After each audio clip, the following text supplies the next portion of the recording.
coming up on Wrestling Life. I mean, he wasn't in the greatest of moods when he arrived there because he'd been in Ireland the night before, and for some reason the Irish promoters had booked him a Ryanair flight to go from Belfast to Glasgow. Now, I'm 6'3" and let's say 18 stone, and I struggle to fit in a Ryanair seat. When you're 7'1" and probably 25 stone, 24 stone, yeah, that's probably not a good idea to keep him in a good mood.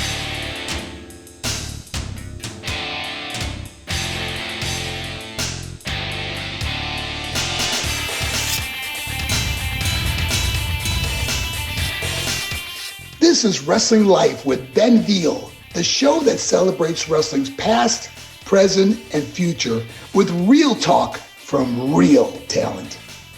Joining me on Wrestling Life today is my special guest. He is a 19-year veteran of the European wrestling scene with a great story to tell and a real passion for helping others to become the very best that they can be. He is the alpha male of professional wrestling, and today we're going to dive deep into his journey so far. It is, of course, the one, the only, it's Mr. Iestyn Rees. Iestyn, how are you, my friend? I'm good, Ben. How are you? Really, really well. Nice to see you. Looking good.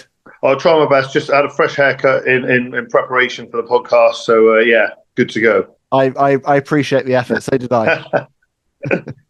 So as we're recording this, I say, 19-year veteran. So we've got a lot to talk about today. But as we're recording this, it's a couple of months after you competed in the tapings for the latest reboot of World of Sports. Yeah. So I know you're obviously involved in the first round of WOS a few years back as well. How was this latest experience for you? It was really, really positive experience. I feel that the roster and the group of guys and girls that we had there on the day for the taping was really good. I feel that the way that everything was filmed and set up is definitely a step forward from where things were last time. I know there was a few, let's say, people weren't happy, or a few sort of, not complaints, but the last show potentially didn't come off as well as it did as a live experience as it did to tape. But I feel, looking at the raw footage and stuff that we saw on the day, I think this one will really turn some heads and hopefully be something that is really good going forwards. So who did you get? Who did you work with? Who did you share a ring with during the latest round? So obviously they put together the unit of me, Sha, and Bullet as the cartel, and then I had a match against Jake McCluskey, and then was involved in a battle royal for the number one contendership and stuff like that. So yeah. Nice. Yeah, I mean, Sha is obviously a past guest on Wrestling Life. Had a great conversation with him. Nathan Cruz was actually my very first. Your first one, yeah. Yeah, and he was obviously part of that first imagining of WOS, as were you. Now, when I spoke to him, and because obviously I fell into that kind of body of fans who was quite disappointed with the end result. You could see the talent was there, great roster, all the best of who you could expect to see in a ring, but it was the editing, and as Nathan said, it was kind of an editing mess. It was like people that didn't understand wrestling. And that's exactly what it was. The person, I think, and this is me going off second, third hand information, but this is the story as best I get it. The person that edited it had never seen wrestling or never watched an extensive amount of wrestling TV production. And I think they thought it was just like a game show, and it was just the action, the moves were the bit that people watch wrestling for, and we all know that it's the storylines, it's the characters, and it's the emotion behind the matches and the moves and everything like that. And I feel that if someone could get hold of the raw footage and re-edit it, I think that people would understand why everyone that came away from those tapings was so buzzing for it. And I feel that unfortunately the TV product did fall flat on where we wanted it to pitch itself. And I think that then people who were invested, that came to the live shows and saw the guys and girls working their asses off, on the live shows, realised how good that roster was and how good the talent was. It was just, unfortunately, it just didn't translate onto the screen and really capture people. Yeah, I mean, so hopefully, lessons have been learned from that experience, and this time round, the product will really satisfy wrestling fans, but also attract a wider audience. I mean, I think it's going to be very interesting headed into 2025, because obviously we've got WWE's big move to Netflix. Yeah. As I record this, they're already starting to kind of transfer a lot of that kind of archive pay-per-view onto Netflix. So the hope is obviously we're going to go through a period now. I mean, wrestling is obviously incredibly hot already, but when it goes to Netflix, hopefully we're going to go to a stage where wrestling becomes bigger than ever before. I mean, Yeah. do you think that kind of added visibility is going to open a bigger audience up to wrestling's broad appeal? Well, I think with everything, I think, a rising tide raises all ships. So hopefully if Netflix is, yes, it's behind a paywall, but you'd be hard pushed to find a family that doesn't have a Netflix account. So it is kind of open to everyone, and that's the kind of exposure. Wrestling really is in a boom period at the moment. WWE is doing bigger numbers and better numbers than it ever has done. And I think that we've all seen when wrestling's popular, independent wrestling is popular because people will see it, posters, and let's go and check this out. And I think that I'm under no illusions that if WOS gets a TV deal, we're not in competition with WWE. We're another product out there that's offering an alternative, with British, fully British roster, for British fans. And I think that if we can capture personalities, capture some storytelling in there, and the roster's really, really good. So I know that the in-ring action's gonna live up to where it needs to be and stuff like that. So it's just, I know that at the moment it's just that process of hopefully securing a TV deal or an outlet somehow, somewhere, and then getting the product out there. But I do feel it's going to be, next year is going to be really interesting for wrestling in general. Yeah, I think it's going to be a fascinating time to be both a talent and a fan. Of course, the more opportunities, the better for the boys and girls in the locker room, really. Absolutely. I was going to ask, because obviously you said about, WS isn't in competition. The last time that World of Sport kind of was reimagined about 5 years ago, it's a bit longer than that, actually, wasn't it? Gosh, yeah, 2018 was the six years ago. I know, a long time. So the year before AEW. So yeah. I mean, obviously, what do you think there was an expectation at the time that this could potentially be a genuine, like, not necessarily competition because WWE is such a juggernaut, but a genuine, long-standing, thriving brand in the British scene? Was that the hope going in? That was the hope, and I think, as we discussed, I think the editing of the show sort of chopped his legs off before it really got going. I do feel that there was that sort of jockeying. The original pilot was there, and then WWE obviously did the UK tournament, and then it was like almost like a jockeying for position. And I do feel that the NXT UK product was veered towards a certain audience of fans, and if WS had got the right path, it could have been more towards that mainstream. And I think you could have then, really seen two, not competitive, but two brands in the same sort of scope that would have just opened up more opportunities for wrestlers and wrestling fans to be exposed to two really top quality products. Yeah, which is what we need. I mean, we've always seen the very best times in wrestling has always been when there's competition.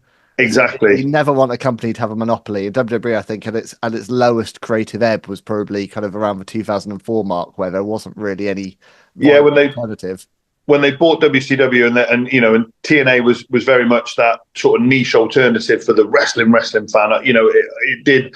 There's nothing driving the wheel. Whereas I think now, WWE, there's been changes creatively over the last 2 years with how the company sort of changed and stuff like that. But I do feel that the AEW element does make them work harder and make them really pull their socks up and put out the best content. And you can see, I would say they're probably having the best last 2 years, probably maybe even the last 20 years, if I'm honest. Yeah. Well, I was there at WrestleMania 40, and it's just such a slick operation. It really is. Everything about the production now is just so spot on, and it feels like they've entered a whole new. I know a lot of talk has been said about the Paul Levesque era, but it's not just that. It's not just a change in leadership. It feels like with the Netflix deal with TKO, with everything, they have just really changed who they are as a product. A slick operation is exactly what they are. You look at everything they do. Everything is so well managed, so well. I think that they've got all the blocks in places. That everything they do. That's why they've been around for 40, 50 years, and they've evolved. If you look back, there's been a definite evolution as they've gone on, and I think this is sort of the culmination of lots and lots of years of trying to do the best possible thing, and I think they've just cracked it at the moment. I think it really is. It is slick, and it is. You can see why they're pushing ahead into new boundaries, new markets, and I do think the Netflix deal will just make them even bigger and even bigger and even bigger. And it's good because the Netflix deal as well legitimizes this industry. I think, for the longest time, wrestling has always been like the kind of ugly stepchild of sports, and it's always had such a kind of an unfair reputation in the mainstream press for, and that was a big part of my motivation for doing this podcast, was actually to shine a light on the incredibly talented people that are involved in this business. You would hope with the Netflix deal and the incredible amount of money that's changed hands, Yeah. you're right. This is a genuine step from a mainstream perspective to say, no, actually respect this. Yeah. Because for whatever reason, wrestling has never really received the respect of any other sport. I just think people have never known where to place it. Yeah. I've heard people that watch 3 hours of soaps every other night and they'll be like, oh, wrestling. And then I have people that watch 3 hours of sport every other night and they're like, wrestling. I'm like, but it sits somewhere in between the two. And you've got these incredible athletes, but they're also able to tell a story, tell emotions. You watch sport for the emotion that it gives you. Like, you get angry, frustrated, celebration and everything watching sport where the guys and girls out there playing it are just doing their jobs. You watch a drama or a TV show because you want those same things. Wrestling just combines the two of them. And the performers are out there being athletes, but also portraying emotion and character and everything else as well. And I think that, it's so highly skilled and done at the top level. It's more impressive than most things. I think that hopefully, like you said, that Netflix deal legitimizes it in the mass general public's eyes. Yeah, I hope so. So what attracted you to it first then? Did you grow up as a wrestling fan? Yeah, so my cousin, so I didn't really know that much about British wrestling. British wrestling kind of had sort of faded by the time that I was sort of watching TV and stuff like that, sort of late 80s, early 90s. But my cousin had Sky TV. So, I went around his house once, he put it on. I was like, oh, wow, this is amazing. Characters galore, WWF, colours, bursting out the screen at you. And then what he would do is he'd film all the superstars. So I'd get a big 3-hour long play tape. So it was 6 hours of tape that he'd give me every couple of months when I'd see him. And that would just be like superstars, all the squash matches and stuff like that. And then I remember he gave me a copy of WrestleMania 7, and that was like, the Ultimate Warrior to me was just like, he literally blew my mind how old have I been? I think about 8 years old, I think, with that. And, muscles galore, colourful gear, super high energy and stuff like that. So, yeah, that was really the sort of the moment there that really sort of captured it for me and made me sort of a fan for life. So, obviously, yeah, the Ultimate Warrior, he's a big dude. You're a big dude. This kind of alpha male, thing you got going on this, and obviously your team with Charlie Garrett. It's much more of a gimmick. You clearly, it's very clear looking at your physique that you kind of live and breathe this dedication to your body. When did your fitness and nutrition journey begin? So before I even wrestled, like I was a decent athlete at school. I played all the sports, and then my dad was a PE teacher, so I was lucky enough to have access to all the sports. And I got really into basketball. I played basketball for Wales under 16s and under 18s age group, and then captained Manchester when I was at university. Wow. To national cup wins and stuff like that. So I've always been, training and an athlete and stuff like that. And then it kind of led into getting involved in wrestling. Was that I came home after finishing university, and there was no National League sides in close proximity to me, so I was kind of looking for something to do, and I'd seen, this is back when the Wrestling Channel was on cable TV, so I knew that there was some wrestling schools in the country because I'd seen the adverts on there, and I just Googled wrestling schools, and there was one in Swindon, and I thought, let's go along. It's a Sunday, if you go and you're terrible at it, or you go and it's not professional and not what you were expecting, you've wasted one Sunday and that's it. And that was basically about coming up for 20 years ago. And I've been doing it ever since, really. So that was Dave Sharp at 4FW. Dave Sharp, 4FW, yeah. Yeah. So what was kind of that experience like then, going through wrestling school, and how quickly did you go from that first session to stepping in the ring properly? So yeah, I was pretty quick. Obviously, being someone that's been coached before at a high standard, I feel that my ability to be coached and my skill acquisition is pretty high. So I started training sort of June, July, probably June, July 2005, and I had my first sort of matches in the October of that year. Just Wow. Underneath a mask, being getting sort of beaten very quickly. But yeah, and then early 2006, I was wrestling with myself on shows, pretty quickly. So yeah, That's I think that's Kurt Angle fast, my friend. Yeah. I wish I'd have been having Kurt Angle stature, but wrestling for WWF. Hey, I've got Kurt Angle's hairline. Mine's going that way, so don't worry. But yeah, I think because I've been coached before, because I've been involved in physical activity and sports my whole life and stuff like that, I think that for me it was just learning a new set of skills and a new way to do stuff. Obviously, with the wrestling, it then comes the portrayal of a character and everything else that's involved in the wrestling. But I feel that I picked up the physical movement patterns of wrestling really quite quickly. How long did it take you before you really felt that you'd found your feet as a character, like working a correct? Because as we say, it's a lot more. It's storytelling, it's psychology, it's knowing how to work an audience. How long before you felt comfortable in front of a crowd? I think there's been a couple of sort of points, and I wouldn't say there was one particular point. I'd say it probably took me about 2 years after debuting to feel fully comfortable in the ring, and then I would say it probably has been sort of so if you take my career as nearly 20 years, I'd say from 2 years to 10 years was building on that and gaining more and more of those skills. And then I'd say 10 to now, I've got better. But I'd really say coming into my own would probably be the last sort of 5-6 years where I really feel that, I can go out and work in front of any crowd in any position on the card and do any, good guy, bad guy, main eventer, opening match. I feel that I can go out there and really perform at the highest level in any of those sort of situations and stuff. A lot of that comes from experience, doesn't it? I mean, you have literally. We'll go through a few of your opponents in a bit that you shared a ring with, but you've had so much experience and picked up so many titles along the way.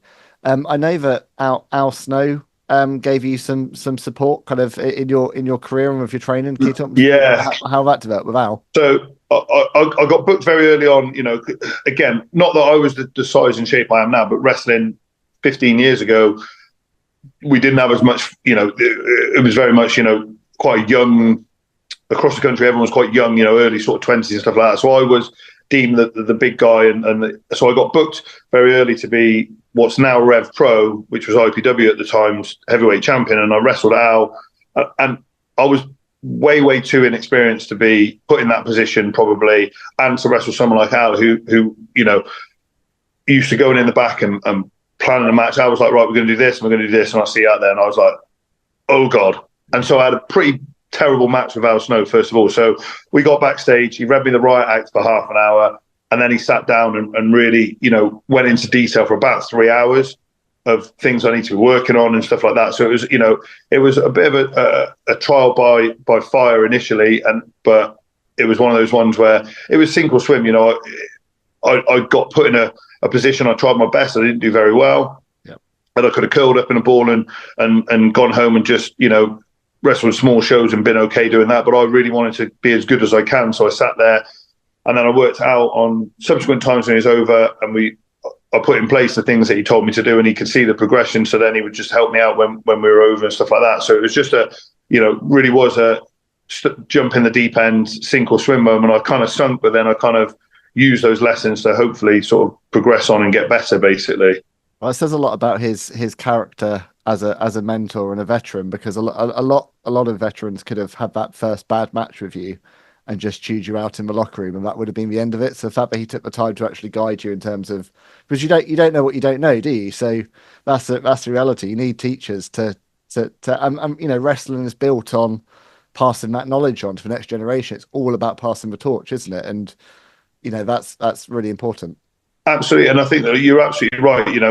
I've seen guys do it. I've seen with other people come in, and they collect their nice big paycheck, and it's just another date in the diary. It's just another however many pounds that they're getting paid and stuff like that. But I think the guys that most of the guys that have been there and done it at the highest level, they do want to try and give back because they know those sort of struggles. I feel that, and this is just generalising, I feel that the guys that are the indie stars that are travelling around, they're so worried about protecting their own spot that they perhaps don't want to, in some cases, share the knowledge. Whereas the guys that have been to that top level and then they're back working the indies, and yeah, they are collecting nice paychecks, but most of them are looking to give back because they don't feel that pressure or that worry that someone's going to come along and steal their spot. So I think it's not, and that's just a generalization. I'm not saying everyone's like that, but it's definitely something that I've seen. And you never know where someone's going to end up, do you? I mean, looking through some of your past opponents, I mean, in the salubrious grounds of Weymouth, you wrestled Cody Rhodes, a few years back, and obviously that was at the time when he was really like taking every indie booking possible. He was everywhere in 2017 when he was just kind of starting to build that American Nightmare character. And then obviously fast forward 7 years later, and there I am in Philly watching him win the world title in the main event of WrestleMania. How was it working with Cody at this stage at that stage that he was in his career?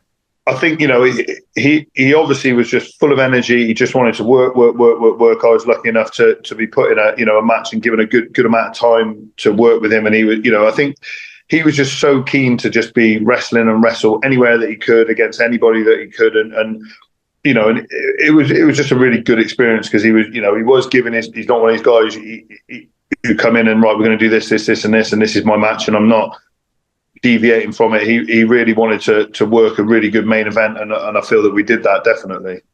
And I mean, I was there at that show in Bristol a year later where he kind of made a kind of tentative announcement. There was big news coming. This is the end of 2018, early 2019 to get the AEW announcement. I mean, it's just been, as a fan of his, just been incredible to watch that trajectory, which I have a lot of respect for because it's a trajectory of self-belief and building a brand. And betting on yourself.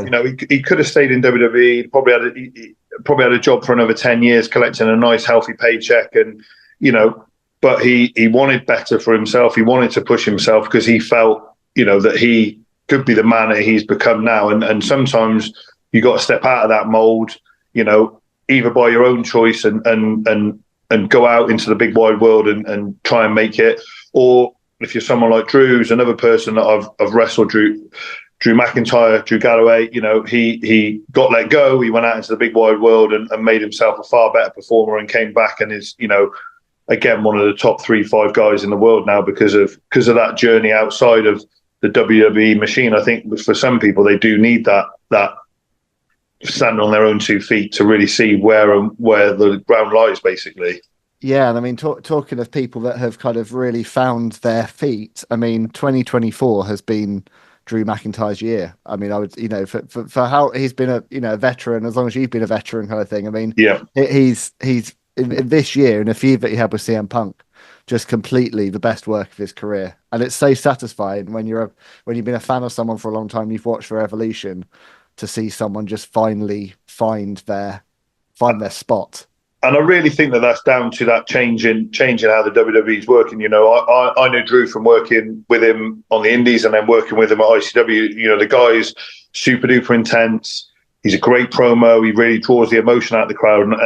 And this year kind of showed what he could do when he's probably given a bit more free reign with his promos. And it was nice to see that, they were just going back and forth, and Drew was right on some points, shall we say, and CM Punk was right on other points and stuff. It wasn't that's a bad guy, that's a good guy. You just got 2 guys that have got a disagreement in it. And I think, like you said, that's where sort of wrestling looks like it's heading, is very much more sort of real world, real life conflicts and disagreements. I think that makes much more compelling TV, because you're like, well, he is right from his point of view, and he's right from his point of view, and it's where you sort of sit in that dynamic as a fan, which is really good. Yeah, it's the shades of grey element, isn't it? I mean, going back to when you and I became fans at the same time, we just grew up on larger than life gimmicks squashing people for years. Yeah, it was wonderful.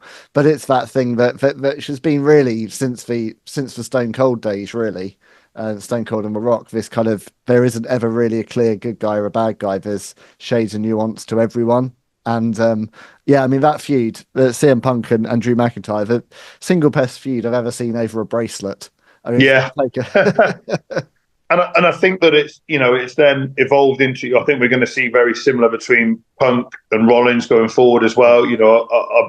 I don't know the stories, but I believe that there was legitimate bad feelings there. And I think that, one of the stuff that I was taught is if you can turn something from they always used to say work yourself into a shoot, but this is almost like the reverse of shooting yourself into a work. I think that you can draw off that real emotion, and that's what fans will then buy into, because if they can see the anger, the frustration, whatever it is that's real, I think that they can get behind that, if that makes sense. Yeah, and a great example of long form storytelling, which I think is where WWE's really come into its own in the last few years. That feud with Punk and Rollins has been brewing for years. The seeds were sown at War Games 2023 when Punk. Yeah, it's just been bubbling under the surface, and I think that there's been little looks to it and little nods to it, and then they get to fully execute it and go. And I think that sometimes you can have the best laid plans, which I think WWE did, and then injuries and stuff and other elements sort of made them change course. And sometimes that produces the best thing when people are working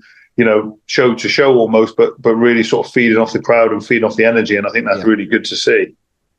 So I want to share something lovely that a mutual friend of us said about you. So Matt Burden from Future Pro Wrestling, who introduced us, I asked for his opinion of you before you came on, and he described you as one of the kindest wrestlers I've worked with and someone whose opinion I trust and value, which I'm sure is really nice to hear. I mean, that's lovely, yeah.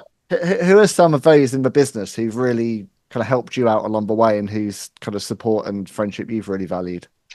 So there's been loads and loads of people, and I'm probably going to forget people now, and hopefully not upset anyone, but they can understand that it's a bit being put on the spot. So you can blame me, because that's me giving you a huge question with no notice. So I was very lucky with all the guys that I sort of came up with. They all sort of started training roughly around the same time in Swindon. We formed quite a good bond, and between sort of Gilligan Gordon, Luke, who's Gilligan Gordon, and Matt Lomax and stuff, we've formed quite an early friendship early on, and then people like Sha Samuels he beat me up in my first ever match as Iestyn Rees was versus the original form of the Cartel, which is him and Terry Fraser, and they took great delight in beating up young green Iestyn and giving me a pasting, and Sha's kind of been there in all the big things that I've done in my career. He's been there, and he's a good close friend that I'm lucky enough he's really sort of helped me progress as a wrestler and like that. So yeah, there's Adrian Lionheart. He was a big positive influence on my career and opened a lot of doors for me. He did a lot of people. I think that was the sentiment that Mace shared. Yeah, and so he kind of opened up me getting into Scotland and all the big things that sort of led from that and stuff. God, didn't expect that, sir. No, sorry, my friend. That's all right. It's not a problem. Yeah, and there's been countless others as well. I've been, very, very, very lucky with all the good friends I've made throughout my time in wrestling. I've been really fortunate, definitely. Yeah, I mean that's the thing. Wrestling at heart is a business that's grounded on friendship and trust, and I think that's the thing that people often overlook when it gets its kind of criticism from people for where it sits in the world and whether it's sports, whether it's entertainment. Wherever you put it, it's a brotherhood, isn't it? And it's people looking out for one another and supporting one another and helping to lift up one another. Yeah, and that's when wrestling's always at its best. I think when yes, you've got to look after your brand. I've got to look after Iestyn Rees, the brand, and stuff like that. But if I'm working on my little thing and the next person working on their little thing and so on and so forth, nothing's moving forward together. Whereas when people come together, whether it's behind a federation, a company or a TV product or an angle or, whatever it may be, that's when wrestling really, because we all want to be pulling in the same direction, but if we're all driving our own cars, it's not the most efficient way of getting there. Whereas we all get on the same bus, the same plane, we're going to get there a lot quicker and a lot easier. So that's, we can all be driving our own brand, but definitely wrestling works best. And again, going back to that WWE thing, everyone could be worried about their own egos and everything like that. But when they put those egos aside and work together, that's when the product really, really gets good. And I've seen that in loads of times in different companies up and down the country, definitely. What was your WWE tryout experience like in 2017? So 2017 was obviously the first sort of tryout. They got the NXT UK roster, and that was sort of starting to go. And so it it was a great experience. I feel that I acquitted myself really well. Just was unlucky that perhaps what I brought to the table they weren't looking for at that time. And then I was lucky enough to go to the PC and do another one in 2019. And I feel that if COVID hadn't come along, I might have had a shot. Things were very, very positive coming off the back of that. But then COVID kind of happened, and that kind of, literally cancelled out anything sort of moving forward for 3 years. Yeah, I mean, it ruined the whole vibe of NXT UK, didn't it? I mean, definitely. It had no chance at the starting blocks really. As soon as COVID happened, it just lost its soul. And I think that wrestling you can get away with WWE, Raw, SmackDown being in front of no audience because it's been established for 20 years. But something where you're trying to grow, it's still pretty awful. It wasn't the best. Unwatchable. Yeah.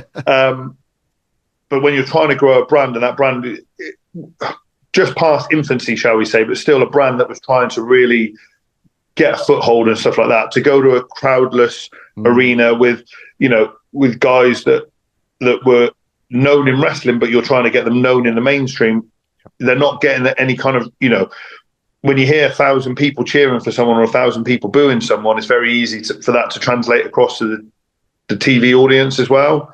So you grow an audience, but when you're in a room and it's, the commentators are doing the greatest job to try and tell the story, but you don't get that natural reaction of a crowd. It's very difficult to grow a brand. And I think it kind of, really just cut the legs off it and left it sort of dead in the water almost. Did you get any feedback from WWE after your tryout? Like, how does it work after? So for myself, it was, just keep doing what you're doing, work as many places as you can, work as many people as you can. They were always very positive about it. They gave me some specific stuff to try and work on getting better promo wise and trying to really hone in the character with sort of promo stuff and everything like that. I think it was just, for me, it was just, some people will be right place, right time. Maybe I was right person, wrong time. It was just one of those things, really. It never, the stars were never aligned for it to work out. And, it's something I chased and perhaps put a lot of pressure on myself. I can't have a bad match here. And that, when you put that internal pressure on yourself, sometimes you don't perform your best. So I think that when I kind of came out of COVID and obviously got that bit older and knew that WWE was only really going to be looking for younger talent, it kind of let the sort of chains that I put on myself were kind of taken off. And that's where I really feel that, particularly the last sort of 3 years, I feel I've got even better because I've not got that internal pressure on myself that I was putting. I'm enjoying wrestling even more, even though, I'm into my 40s now. I feel that I'm putting out the best. I'm wrestling better now than I ever have done. Yeah. But you also never know, do you? You never know when a call might come. I think, I'm just going to say, I mean, you're one of the very few people who would actually, who can look at Drew McIntyre in the face and match up him size as well as height wise. So just putting it out there. Yeah, and that's what, and that's why, I could very easily, not train at the gym 4 times a week. I could not keep myself in tip top form and I'd still pick up a number of bookings and stuff like that. But for me, and from now until whenever I finish, the reason I call myself the alpha male is because I live by that moniker. I train as hard as I can. I keep myself in as best shape as I can. I walk into a room and I portray that character. So for me, I can't just stop and go back to being Iestyn Rees, the wrestler. I've got to keep moving forward with that. And if someone rings up my phone tomorrow and says, Iestyn, we need you, I'll be like, as long as the pounds and pence work out, I'm there, basically. Absolutely. And this kind of alpha male thing, this commitment to your body, I mean, it goes beyond wrestling. So I know you're also a physio, and a personal trainer. Yeah. So how do you kind of strike the balance between the three? I mean, I know there's kind of obviously a fair amount of overlap there, but how do you kind of split the three together? Yeah, so obviously, let's not pull any punches. I do work a 9 to 5 job, a normal job, so I'm pretty lucky that my hours aren't crazy, and I work and I'm employed, so I'm not working for myself, which can sometimes then lead into you doing hundreds of hours a week. I'm lucky enough to be a physio at a gym, so so people always say, "Oh, how do you fit it all in?" You can fit it in with a commute as well, but I'm lucky enough that I get everything done. And then in my time away from both either physio job, family time, training at the gym. Then I fit in my online coaching and stuff as well. That's pretty easy to fit in, because apart from initial setups and building people's programs and writing them, which I have to do on my laptop, I can do a lot of the coaching from my mobile phone with the apps that I use and everything like that. That can mostly be done, if I'm at a wrestling show, I'm there a couple of hours early, I can just take myself off, go through a client's check-in, spend the time that I need to, writing the responses and making any necessary changes to their plans and stuff. So it's just, I live my life by, being very, very organized, knowing, right, I need to get up at this time, I need to leave the house at this time, I need to be here by here. I think when you're a parent, you have that increased sort of time management skills come even more. And you also get used to dealing with. Or in my case, you have it enforced on you. And spend every day firefighting, trying to remember what. But that's the thing is the firefighting as well, and that's where I think again, I can do. Wrestling might throw up, or life might throw up things, but I'm used to firefighting a 6-year-old, older kids, grandkids, real job, wrestling, online coaching, getting to the gym. So people say, "Oh, yes, and you're too busy." I'm like, well, I'd be bored if I wasn't busy. So tell me about the online coaching then. So you've been doing that a couple of years. How are you kind of helping people, and what's your kind of client base? Yeah, sure. So it's something that, obviously I've taken time to be coached myself and do lots of research on myself to keep myself in as good a shape as I can. And I kind of just started off helping a couple of wrestlers. They'd be like, "Oh, yes, and you're in good shape. What are you doing?" And I'd write them out some basic plans. I think Gabe Kidd was one of the first guys that I really kind of helped from a coaching point of view. It was we hooked up on the World of Sport stuff, and it was success with him, and then success with other wrestlers and stuff like that. Kind of led me into doing it, and making it sort of a part of my career. So my client base now is mainly wrestlers, both UK, Europe, and internationally. So they come to me, they say, right, yes, and I want to build more muscle, I want to get in better shape and stuff like that. So I look at their current sort of diet and training and what they're doing, sort of break that down, build them up their own sort of diet program and then a specific training program. And I feel, because obviously I'm involved in the wrestling business, I know the rigors of not just training and the wrestling, but also the travel and everything like that. And then, they check in weekly with me. We go through a load of questions, and they send me measurements and pictures, and I see if they're making enough progress, and then make any adjustments to plans, whether that be diet or training. And it's about me giving them a structure and something to follow, them hopefully executing that as best as they can, feeding back to me, and then it's my job to see where we add food, take away food, we change food types, we change cardio types and training types, and go from there. That's important, obviously, because the rigors of the road. I mean, that's a thing that always amazes me about wrestlers like yourself. You stay in such amazing shape, because whenever I travel, that is when the junk food comes out. You just go for whatever the easiest thing is at the train station or supermarket or wherever it may be. It must take so much kind of forward planning to always actually eat well whilst you're out on the road. Yeah, absolutely. The way that I plan my own diet is I make things as easy as possible. Like, I eat the same food at the same time, Sunday to Friday, so I know, right, 2:00 comes, I know what I'm going to be eating. And if I'm away for a day, I can prep that food and take it with me. If I'm away for a couple of days, or if I'm traveling, I might travel with one meal, but I've kind of, through research and looking, I know what roughly I should be eating at certain, even in fast food restaurants, there's always something healthier that you can do and stuff like that. And it's understanding that when you're on the road, it's never going to be perfect unless you have unless you're staying in an Airbnb and you've got the ability to cook and prep each day or for 2 days at a time.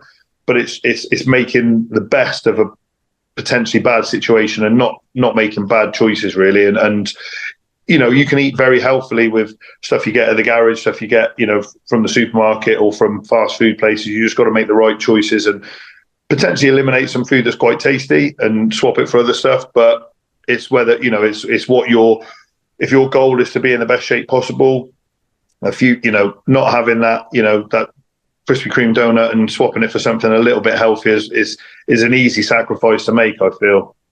Now, The Rock is obviously notorious for his pretty outrageous cheat days when he has them. Yeah. Do you have a guilty pleasure like that you reward yourself with? I mean, I'm pretty lucky. The way my diet, I set my diet up, you know, and this isn't something you can do with every person, but when they get well established, like I eat very, very clean, very, very strict, 5 to 6 days a week, and then I am allowed a day off, because this is something we're balancing. Again, everything we're balancing a family with a very supportive fiance and a very excitable 6-year-old. I can't just be like, right, I've got to eat this meal out of a Tupperware on a Saturday afternoon and not enjoy it. And Sure. Saturday night, you know, right, I've got to eat my special meal. So I love a cooked breakfast. My missus does an amazing cooked breakfast.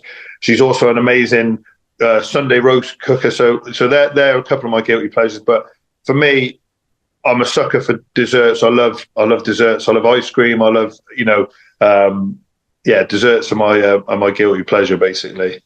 Yeah, I love that. Yeah, well, I'm the same. I've got a massive sweet tooth, and headed into my 40s. That's why your coaching plan massively appeals to me, because it's, you know, I had an ability for a long time to never put on weight, and I never really dieted or particularly looked after what I ate, but I just had a great metabolism. I always stayed trim. That has gone out the window in the last 2 years. It's just completely that was me, because that's why I struggled to put on. You know, it took me a long time to put on muscle, because I just you know, I'm a naturally very thin, very naturally svelte, skinny person, and then it took a while, and then my metabolism slowed down, and now it's the opposite. So I've got to work a little bit harder to keep the midriff from coming on, basically. Absolutely, the donut. Yeah, that's tire. So a couple of other guys I wanted to ask you about. One of which is Kip Sabian, because you obviously worked with Kip a lot as Alpha Bad before Kip kind of made his move stateside and signed with AEW. What was it like teaming with Kip? And do you two remain in contact? Yeah, we stay in contact. You know, not regular contact, but we keep in contact and stuff like that. It was one of those things that it was kind of all put together. You know, when we all got signed up for WOS. They then came to us and said, right, Iestyn, want to make you and Kip a team. What do you think about that? I said, well, I've probably seen him wrestle like once or twice, but I know that we can do something good. You know, as soon as they said that, my brain started churning.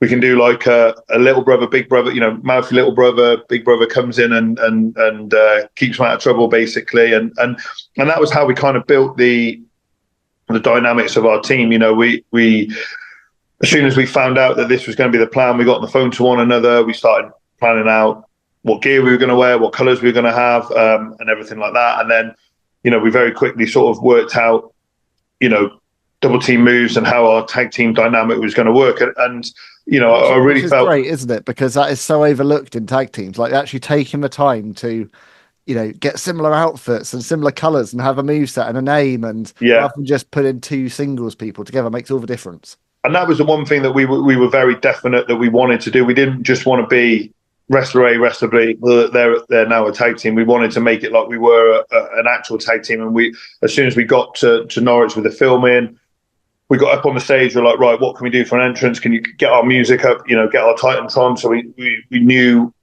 what beats we were trying to hit and how we were going to enter the ring. And you know, we were trying to make it as from point A to point B as slick as we can, and even stuff like, and this is where it was kind of frustrating with the way that was edited. Like me and Kip, in between filming the tapings, we just grabbed the cameraman one day and grabbed the backstage reporter, and we did about 7 or 8, maybe even 10 backstage skits, interviews, just thinking, right, even if it doesn't get used in TV, here's something they can put on social media to advertise. You know, we really tried to give them as much as we could to really try, because we were one of the only backstage interviews that got seen on the whole show, which was in the first episode.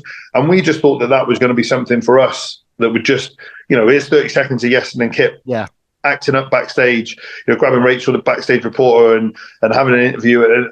So we tried to film loads because we tried to give them as much as they could. Because we thought, well, if we film 10 of these and they use 5 of them, well, then they've got their money's worth out of us. And it was just, again, I think that sort of stuff would have been really, really helpful in for the crowd and the audience to understand, oh, right, we don't like these two because they're just knobs that think they're better than they are. And when we got our comeuppance, it would have been a much, much greater story that could have really, you know, really been told and stuff like that. And it's something that when we go forward with WOS, I think that's going to be something that myself and the sort of senior, sort of more experienced part of the roster, we're really going to be pushing for that. It can't just be wrestling action. It can't just be ding, ding, ding, bell to bell wrestling. We've got to build characters. We've got to build a connection with the audience that they've either got to like us or loathe us, because that's what's going to draw them in. The wrestling is part of that process. I mean, it is a wrestling show, but we both know that, if you take WrestleMania 40, it's the characters and it's the drama and it's the promos and it's the interaction between people that then makes those matches mean something to the fans. Yeah, absolutely. And that's, and therein comes the beauty of being a fan for so long, then becoming a wrestler or becoming involved in the industry, is actually we understand, what great storytelling looks like, because it's what hooked us in the first place. Exactly. And that going back to that first match, I hadn't seen everything leading up to it, but the Ultimate Warrior versus Macho Man was that retirement match. But they did such a good job in just that short build up to it. I was like, oh my god, what if my favorite, the Ultimate Warrior, loses? He's gonna. I'll never get to watch him wrestle again. That was part of the bit that really dragged me in, was that. Oh my god, what if he loses? What if I never get to see him wrestle again? That a wrestling retirement match is actually it's real, yeah. I don't think anyone's ever actually retired from wrestling a retirement match. No, you just stop doing it. You don't ever retire. You just run out of bookings. So another person I want to ask you about. You shared a great photo on your socials recently. A bit of a going back in the vault of you going head to head with Kevin Nash. Yeah, absolutely. ICW show. What are your memories of working with Big Sexy? Well, it's not often that you see me get totally dwarfed in a ring. I've been there with some big guys, but he's probably the biggest I've been in there. So again, just amazingly fortunate. ICW when it was really, really hot was the place to be, and they were the first to do the big arena shows. They drew the biggest crowds, and they got in huge, great stars. So that night, it was me, Mike Bird, and Wild Boar were a unit. The Marauders, those guys were wrestling the Polar Promotions for the tag team titles. We were the champs at the time, defending the titles at the Hydro in Glasgow. I went down. I was kicked out from ringside, but then we lost the match, so I came back down. I started putting a beating on Jackie Polo and Mark Coffey, and that led to Kevin Nash, who was the GM / enforcer for the night, taking issue with that, and he came in. He gave me a few harsh words. I gave him a few harsh words, and it ended up with me getting squashed in the corner by him, and then making a fairly quick exit with my tail between my legs, unfortunately. Did you get a chance to kind of interact with Kevin around the show or backstage? Yeah, I mean, he wasn't in the greatest of moods when he arrived there, because he'd been in Ireland the night before, and for some reason the Irish promoters had booked him a Ryanair flight to go from Belfast to Glasgow. Now, I'm 6'3" and let's say 18 stone, and I struggle to fit in a Ryanair seat. When you're 7'1" and probably 25 stone, 24 stone, yeah, that's probably not a good idea to keep him in a good mood. So he came in, he was very, let's say, very, very grumpy, to say the least. Yeah. I think that obviously being in the arena and seeing the production and stuff like that, I think he realised, this is the real deal. This isn't just another indie promotion. I think that when he saw the guys involved in the segments that he was involved in, we were, we looked like professionals and stuff like that. He said to me, we were backstage and talking through what he wanted to do, and he wasn't keen on sort of at the start on getting physically involved and stuff like that. But then he saw the guys involved, and he saw myself, and I think that sort of G'd him up that he was, he's not getting in there with complete wally. So he said, right, okay, I'll go and put my knees on, which meant, because this is before he had his knee replacements done. So he said, right, I'll go and put my knees on. So he went and put his knee braces on underneath his trousers. And that's when we knew at least we were going to get something physical out of him and stuff like that. So in that respect, I think that, again, that professionalism from ICW, being in a big arena, the guys he was involved in, I think that showed him that, this wasn't just some wallies that had paid a lot of money to bring him over. This was a legit company with good talent, and I think he wanted to then again give something back to it and make a bit of a moment and go from there. It's also really important context that you've just kind of explained there, because the whole reason why this show has a tagline of "Real Talk from Real Talent" is the reality that actually this is a really hard grind of a career path, and you're all very big guys. Like even when I meet guys that on TV look quite small, and then I meet them in the flesh, I'm always surprised. I've never stopped being surprised by how big wrestlers are without actually. Like you said, Al Snow earlier, I spent a long time with Al earlier this year, and Al's a really big dude. Yeah, Doesn't seem it when you're watching him on TV. And then you have to travel so much in environments that generally aren't designed for people of your size. yeah. It's and then you have to do that again, night after night after night, and then obviously the expectation as a fan is you're going to see someone and they're going to be on and they're going to be fully in the moment. But it must be hard sometimes to do that when you are physically and mentally exhausted. It is, and that's where, this is the stuff that people don't potentially see. There's times where in a weekend I've travelled 4,000 miles. I've been wrestling in England one night, fly to Germany the next night, fly back from Germany, fly up to Scotland and stuff like that, or drive. I remember doing the craziest weekend of driving I ever did. So drove from Gloucester to Preston, wrestled in Preston on Friday night, stayed in Preston, then drove from Preston to Ayr in Scotland, wrestled there, and then drove from there to Tonbridge in Essex, I think it's Essex, south of London, which is a 9-hour drive, to then wrestle to then drive home, which is another three and a bit hours. 1,500 miles of driving in a weekend. And that's insane. What we've got to remember is that, yeah, you might be tired, you might be physically beaten up, you might be been stuck in a car for 10 hours, but that fan that's paid their £10, £50, £20, £30, £40, whatever they paid, they're expecting to see the Iestyn Rees or whoever it is at their best. So you've got to shake it off. You've got to warm yourself up. You might have to drink a Red Bull or two and get some energy going in you, because again, that's part and parcel of being a professional. I might be beaten up. I might be tired. I might have had 2 hours sleep over a whole weekend. But that fan out there, those fans out there, they've paid their hard-earned money. So I've got to go on and perform at my best for them. And that's the real rigors of this. And then, for the people that do work on the indies that, don't make a full-time living, I then got to get up on Monday morning, I've got to go to work, and I've got to go and do my normal job to the best of my ability as well, and stuff like that. And that's where the grind really comes in. And that's where, then weight train on top of that, come home, still be a good dad, still be a good partner and everything like that. That's when it can grind you down. But I think as long as you keep working hard and I've definitely learned since COVID and since my little boy's got that little bit older to take a few more breaks, to take a few more weekends off. I don't need to be doing every single booking under the sun, because your time is your most important or your most valuable asset. So that's, and I have made time and to spend time with my son, spend time with my family, but also still be performing at the best ability every time that I go out there as well. Is your son a wrestling fan? He is a wrestling fan. He's, it was hard for him not to be when it's on the TV, when it's, when there's wrestling trunks being washed on the air, washed and hung out to dry. And the best thing I find about it now is if I'm lucky enough to win a title, what I do is because obviously I get in, he's gone way to bed way before I normally get in, so I just leave it on the dining room table or the kitchen table, and he comes down and sees it. Oh my God! And he comes running up with it in the bedroom in the morning. You've won another title, and then I see him in the living room with one of the belts, and he's pretending to be me. Or then when he came to watch the World of Sport tapings, he was pretending to be Adam Max there, pretending to be Grado, pretending to be Sha. I got him we bought him a new jacket, and it looked like a bit like Sha's entrance jacket, and then he was Sha for a week and stuff like that.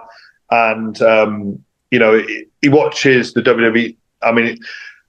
It's hard, isn't it? Because I mean, I've got a 6-year-old, and I don't really.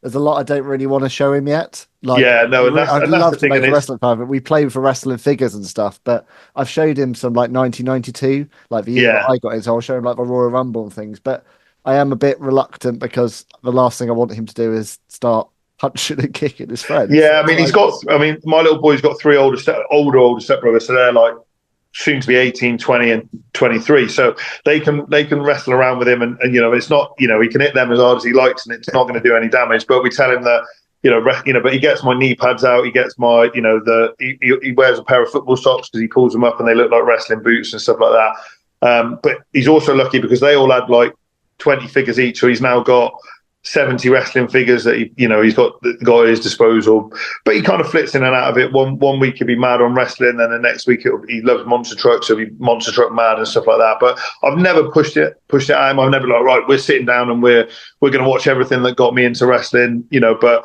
I'll show him, this was one of Daddy's favorite matches when he was your sort of age and stuff. Or if someone that I've wrestled, so he knows I've wrestled Cody Rhodes, he knows I've wrestled Bobby Lashley, he knows I wrestled Drew. So I'll be like, Daddy's wrestled him, Rhino, Daddy's wrestled him. And it's kind of cool in that respect, definitely. Yeah. But he does enjoy it. He hates watching me wrestle for some reason. He hates seeing me getting beaten up. But everyone else, he's mad for them getting beaten up. But yeah. Does he understand if you have a conversation with him yet, or is he too little in terms? So what I say to him is, because obviously he's seen me be a good guy, a bad guy. He's seen me win, he's seen me lose. I say, look, Daddy's out there, he's wrestling. I haven't broken kayfabe, but also I say that all the wrestlers are friends, and we're just wrestling because if I wrestle and I win the title, I get more money, or I don't. I'll let him, a bit like Santo, I'll let him come to his own conclusions when he comes to his own conclusions. I don't want to break the magic for him, but I don't want him worrying about me either, if that makes sense. I got no idea what you're talking about with Santa, but obviously something I don't. No, I love it. Yeah. Well, look, I mean, you've had one heck of a run, as I said at the start, coming up for 20 years. Yeah. In your early 40s now, what's next for you, and what are your kind of professional and personal goals for 2025 and beyond, I guess? So I'm really keen. I do a lot of wrestling out in Europe. I'm lucky enough to travel out to Europe, sort of normally about once a month, once every 6 weeks. So I love traveling and wrestling. I love getting to see, even if it's just briefly see other cities and stuff like that, wrestling and stuff like that. So I want to do as much as I can, wrestle, go to new cities. For me, I know what I bring to the table. I believe that I'm one of the top heavyweight wrestlers in Britain, in Europe, in the world, on the independent scene. I feel that I can add to any show out there. If they're looking for a legitimate heavyweight, they can come in and fill whatever role they need that person to fill. So I'm just looking, I still want to wrestle as many places as I can. I still want to wrestle the top talent. I want to help guys develop. I coach a couple of times a month at a school in South Wales. So, my coaching wise, the reason that I try and make it as affordable as I can for wrestlers is I'm trying to give back and trying to get wrestling, to be in as best possible state as it can be and stuff like that. So yeah, just do more of what I've been doing this year: traveling, wrestling new people, wrestling people I've wrestled all the time. And just trying to have good matches, entertain people, and give people the best show for their ticket money, basically. Yeah, I love it. What's the best way for my my audience listening and watching to keep up with you on social media? So Instagram and Twitter, it's at Iestyn, IESTYN _Rees on both of those. That's the best way to get hold of me on there, to follow anything on there. And then off those will be links to my sort of coaching pages and stuff like that when it all gets... I've got a bit of a rebrand going on with stuff like that, so I'm going to be launching a bit more new stuff with that in the coming weeks and months and go from there. But they'll be able to see that on there. But most people, they're not interested in the coaching if they're a fan. They're more interested in what I'm doing and who I'm wrestling. So yeah, on those two socials is the easiest way. Yeah, well, look, follow Iestyn on socials. Check out his coaching as well. Check out what he's got going on. But I just can't thank you enough for a wonderful conversation. I could talk to you about WWE all day, and I feel like we might have to do a round two at some point. I'm picking some of our memories. Oh, absolutely! I think that'd be a great thing to do, Ben. I've had a brilliant time chatting, and I think like we said before we went on air, I think that there's scope there for a second interview, because I think we just sort of scratched the surface of some stuff. I've got a few more stories and a few more sort of tall tales and stuff to tell. So yeah, if we ever get the chance to again, I'll be more than happy to. Oh, absolutely, my friend. You have an open invite to return anytime. Fantastic. Thank you very much. So on the subject of thanks, firstly, thank you to all of you for checking out this conversation today. We've got close to 40 of these in the archives now, incredibly. Some incredible conversations on Wrestling Life. So please do check out all our past episodes and conversations like this one today. Thank you to Jeff Easton from Tall Lake Productions for bringing Wrestling Life to life so brilliantly. But most of all, thank you to my very special guest, the alpha male, Iestyn Rees. I've been Ben Veal. This has been Wrestling Life, and we are done for today. So until next time, be good to each other. Pay it forward if you can. See you soon. Bye.